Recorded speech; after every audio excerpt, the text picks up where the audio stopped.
Developing here at 5, a huge relief for former Seattle Supersonics star Shawn Kemp, who just learned he will not have to spend 9 months in jail.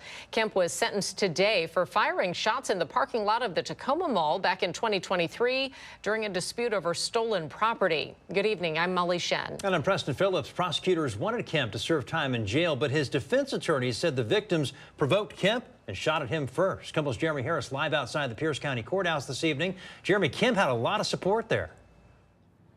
Well, and he had a lot on the line when he walked into the courthouse here in Tacoma today. He was facing the reality of spending potentially months in jail for this, but by this afternoon, he was able to walk out of the courthouse with his family. Now, this during a 3-hour sentencing hearing this afternoon. Prosecutors argued that Kemp unnecessarily fired 4 shots at men that he accused of stealing his cell phone.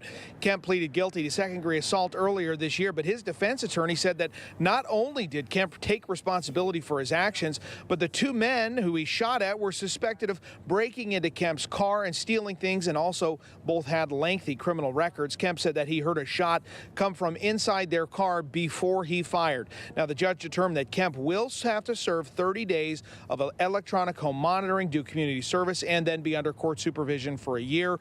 We were able to talk with Kemp just after the hearing, and here's what he told us. I'm frustrated at myself because I believe I could have made a better decision with the law. And I think sometimes when you take the law into your hand, the problem becomes bigger. And I think that's what happened with this case, just by me taking the law into my hand.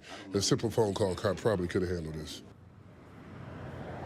Now, that shooting happened back in March of 2023. Now, in court, we did learn some new details about that shooting and who Kemp shot at, including the fact that, according to the defense, 3 months later, one of the men who was shot at by Kemp apparently shot another man in Renton multiple times, thinking that it was Kemp. Now, the judge here agreed with the defense attorneys that there was no need for him to serve a jail sentence, and also took into consideration some of the actions of the 2 men who there were accused of stealing Kemp's cell phone before all of this kicked off in the first place. Now, in court today, we heard not only from Kemp himself, we also heard from his personal attorney, as well as his wife and several people who were there to support him. As I was watching him through this hearing, you could tell this really weighed on him, and he was emotional at times, especially while his wife was talking about the impact that Shawn Kemp has had on the community here in the years while he was also an NBA Supersonics player, and in the years since he's become a community leader and a local business owner. For him today, though, a major win. Reporting live in Pierce County, Jeremy Harris, KOMO News.